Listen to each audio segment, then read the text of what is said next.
High বন্ধুরা, তো তোমরা কি জানতে চাও যে গুগল ড্রাইভ কি, ওটাকে আমরা কিভাবে ব্যবহার করব, ওটার কাজ কি?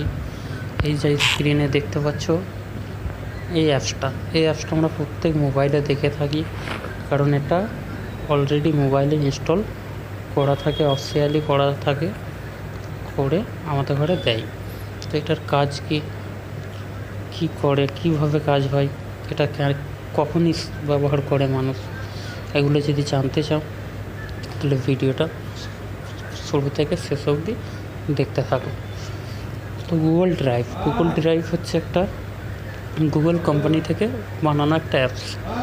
গুগল কোম্পানি বানিয়েছে গুগল ড্রাইভ, সেই জন্য এটা প্রত্যেক মোবাইলে ইনস্টল থাকে, এটাকে ডাউনলোড করতে হয় না। যার নেই যেসব অনেক মোবাইলে হতে পারে যে এটা নেই, সে প্লে স্টোর থেকেও ডাউনলোড করতে পারবে, প্লে স্টোরেও এটা অ্যাভেলেবেল আছে।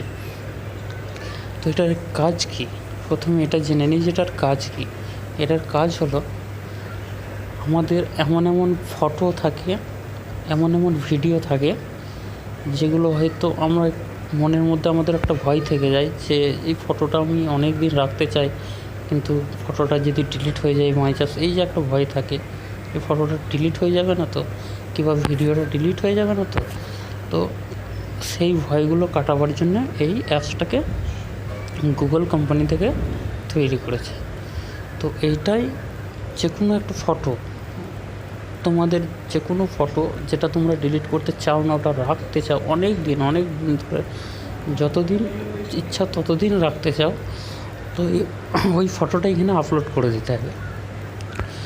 আপলোড করে দিলে সেটা তোমার কোনো দিনই ডিলিট হবে না, সেইখানে মেমোরির মতো সেভ হয়ে থাকবে। তো এই শুধু ফটো নয়, ভিডিও করতে পারো। পিডিএফ ফাইল যদি থাকে তোমার, পিডিএফ ফাইল, কোনো যে পিডিএফ ফাইল আছে, সেই পিডিএফ ফাইলটাকেও এখানে আপলোড করতে পারো, ভিডিওও আপলোড করতে পারো, ফটোও আপলোড করতে পারো। তুমি যেমন ইচ্ছা এটাকে আপলোড করে যে কোনো ফটো, যে কোনো ভিডিও আপলোড করে রেখে দিতে পারবে। তাও আবার ফোল্ডার বানিয়ে, ধরে নাও একটা মেমোরির মতনই এটা বানানো আছে, মেমোরির মতো এটাকে ব্যবহার করা যাবে। কিন্তু একটা এখানে বিষয় যে মেমোরি কার্ডে ডিলিট করা যাবে, কিন্তু এখানেও ডিলিট হবে, কিন্তু ইচ্ছা করলে ডিলিট হবে, নাহলে হবে না। কেউ এখানে ঢুকতেও পারবে না, ঠিক আছে, যে ডিলিট করে দেবে। যদি মোবাইল ফরওয়ার্ড হয়ে যায় বা কিছু হয়ে যায়, রিসেন্ট করে দাও ফোনটাকে, তাহলেও কোনো অসুবিধা নেই, এখান থেকে কোনো ডেটা যাবে না, ওখানেই থেকে যাবে। যখনই তুমি সেই জিমেল আইডিটা দিয়ে একে লগ ইন করবে, তখনই সে আবার রিটার্ন চলে আসবে।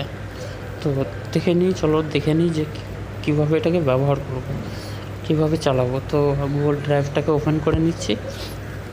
তো দেখো, গুগল ড্রাইভ ওপেন হয়ে গেল। তো এখন তো এখানে কিছুই দেখাচ্ছে না, কারণ আমি এখানে কিছু আপলোডই করিনি, সেই জন্য দেখাচ্ছে না। তো সবথেকে প্রথমে একটা কথা বলে দিই, এই ডান সাইডের ওপরে একটা এস লেখা আসছে, SB, এটা আমার চ্যানেলের লোগো। তো এই জিমেলটা এখানে দেওয়া আছে। তো দেখিয়ে দিই, দেখো SB স্মার্ট বয়, এই জিমেলটা এখানে দেওয়া আছে। নিচে আরও দুটো আমার জিমেল আছে, আমি চাইলে ওটাই ওকে করে ওটা ওখানে করে নিতে পারি। যেমন ইসমাইল শেখ আছে, তা আমি যদি ওটাই হাত দিই, দেখো ডান দিকের উপরে দেখো এটা চেঞ্জ হয়ে গেল। এই ইমেলে আমি সেভ করে রেখেছিলাম যেগুলো, সেগুলো এখানে চলে এসেছে। তো আমি নতুন করে দেখাবো যে তোমরা যখন নতুন আসবে তো কীভাবে করবে। তো এখানে অবশ্যই দেখে নেবে যে এখানে জিমেলটা দেওয়া আছে কি না। তারপরে যখন নতুন আসবে তোমরা, তখন নতুন এলে এরকম দেখাবে।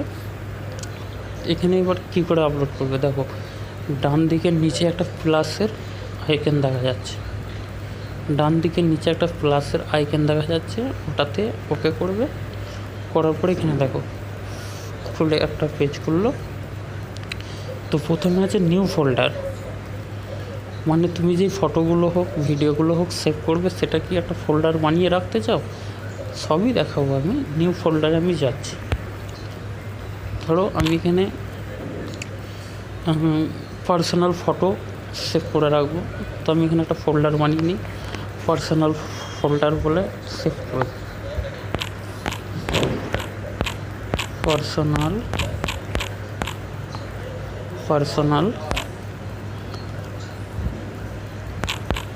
মাই ফাইল। তো তোমরা যে কোনো যা কিছু লিখতে পারো, কোনো অসুবিধা নেই, কারণ এটা ফাইলের নাম। তোমরা জানো যে মেমোরিতে কীভাবে ফাইল বানাতে হয়, এখানেও সেরকমভাবেই একটা ফাইলের নাম দিয়ে দেবে। তোমার মানে যেরকম ফটো হবে, তুমি যেরকম চাইবে সেরকম একটা নাম দিয়ে দেবে।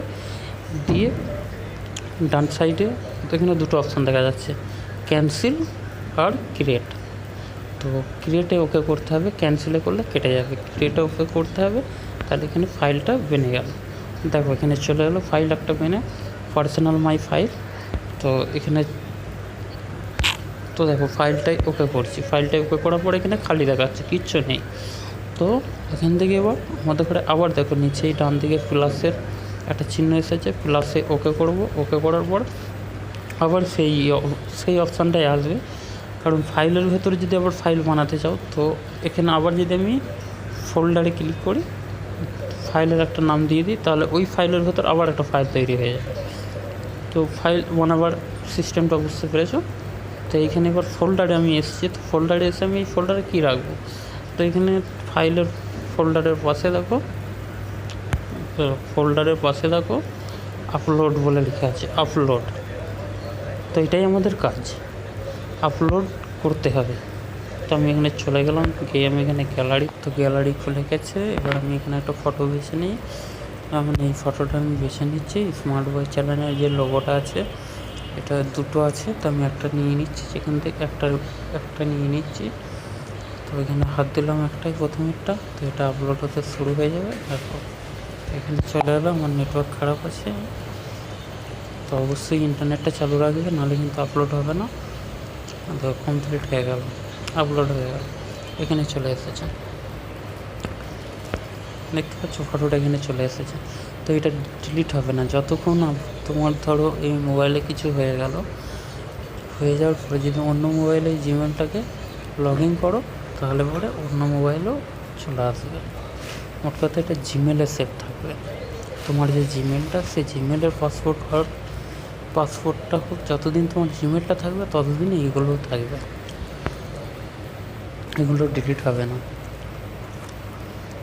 তো আজকের এতটাই। দেখো এখানে ফাইলের ভেতরে এটা আছে। তো ধরো এখানে একটা ফটো আছে, ফটোটা কী করে ডিলিট করবো, যদি আমাদের ডিলিট করার মন যায় যে এই ফটোটা আমি রাখবো না, তো দেখো এই সাইডে একটা ফটো আছে। তো এটাই আমার হাত দেবো, হাত দেওয়ার পর এখানে নিচে দেখো ফটোটার সাইডে, ডান সাইডে 3টে ডট দেখা যাচ্ছে, 3টে ডটে হাত দেবো।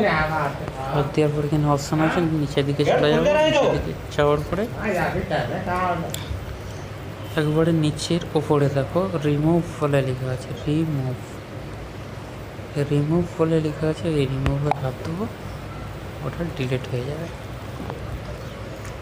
তো আজকের ভিডিওতে এতটাই। যদি ভিডিওটা ভালো লেগে থাকে একটা লাইক করে দিও, আর চ্যানেলটাকে সাবস্ক্রাইব করে নিও এরকম ভিডিও আরও পেতে হলে। Thank you.